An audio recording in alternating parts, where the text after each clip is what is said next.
पप्पू यादव हर किसी के हाथ थामने के लिए हर जगह पहुंच रहे थे, लेकिन आज उनके हाथ को, उनके पहुंच को एक जगह बंद कर दिया गया है। विस्तार से बातचीत करने के लिए उनकी पत्नी कांग्रेस की वरिष्ठ नेता रंजीत रंजन हमारे साथ है। मैम, अब पप्पू यादव मैदान पे नजर नहीं आ रहे, कई निगाह एक बार फिर से उम्मीद भरी आज से इंतजार कर रहे हैं।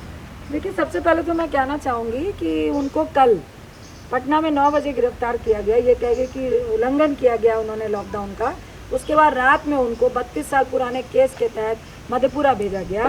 पटना से मधेपुरा लेके गए और मधेपुरा में आधी रात को मजिस्ट्रेट के सामने उन्होंने वीडियो कॉन्फ्रेंसिंग से पेश किया और मजिस्ट्रेट ने लिख दिया कि इनको फुल मेडिकल सुविधा के अनुसार रखा जाए। उनको अस्पताल में रखना चाहिए था और बिल्कुल सैनिटाइज जगह पे रखना चाहिए था। उनको वहाँ से वीरपुर भेज दिया गया।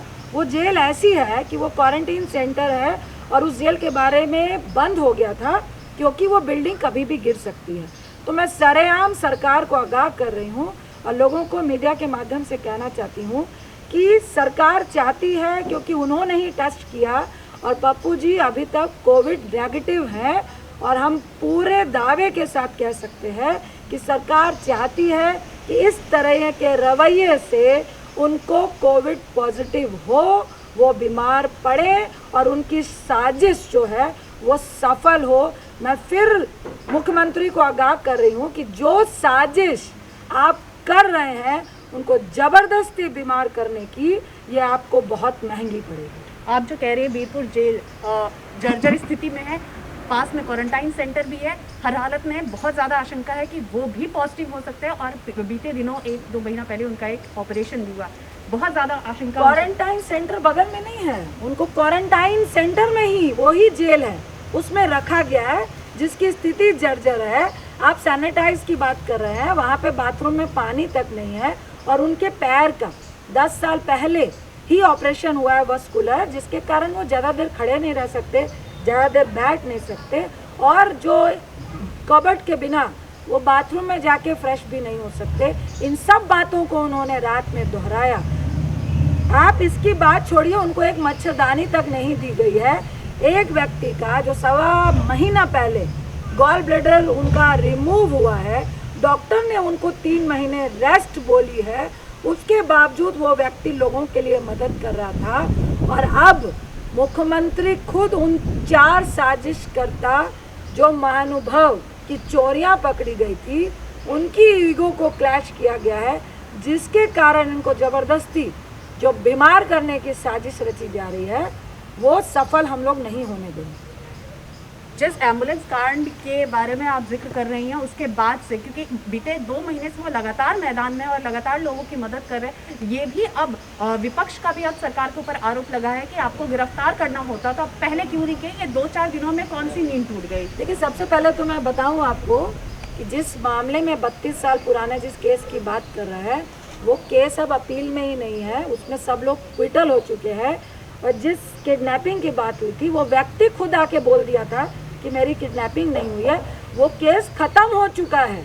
उसके लिए आप उस व्यक्ति को पहले आप 9 बजे से घर से उनको लेकर आते हैं और कहते हैं कि आपने लॉकडाउन का उल्लंघन किया है। लॉकडाउन के उल्लंघन का तो प्रोसेस है कि दिल्ली में भी हो रहा है जी। अगर आपने मास्क नहीं लगाया है और आप किसी बंद जगह में जा रहे हैं तो 500 रुपए का आपकी पर्ची काटते हैं और लॉकडाउन का आपने कानून का उल्लंघन किया, आपको छोड़ दिया जाता है। ये बिहार में कौन सा कानून चल रहा है और किसके लिए चल रहा है? उनके जो सत्ताधारी हैं वो लगातार कानून का उल्लंघन कर रहे हैं, लगातार हत्या, मर्डर और लूट खसोट में शामिल है। ड्रग माफिया एक तरफ चल रहा है, एक तरफ शराब माफिया चल रहा है और दूसरी तरफ काम करने व्यक्ति को आप जान से मारने का काम कर रहे हैं। ये हम लोग करते हैं। रंजीता जी, एक आखिरी सवाल। पप्पू जी लगातार वेंटिलेटर और दवाइयों के कालाबाजारी पे भी सवाल उठा रहे थे और उनका ये भी कहना था कि कहीं ना कहीं शासन प्रशासन का भी हाथ हो सकता है। क्या उससे भी सरकार डरी खौफी, इसलिए उन्होंने ये कदम उठाया? 100% मैं कहूँगी। आपको याद होगा कि मुजफ्फरपुर बालिका गृह कांड हुआ, जिसकी फाइल अभी तक बंद है क्योंकि उसमें भाजपा के भी लोग शामिल हैं और नीतीश बाबू के भी लोग शामिल हैं। इसी तरह से ड्रग्स माफिया जो आजकल ऑक्सीजन सिलेंडर, रेमडेसिविर, इन दवाइयों की जो कालाबाजारी हो रही है, बिना सत्ताधारियों की मदद से ये संभव नहीं है। वो सब इन्वॉल्व है।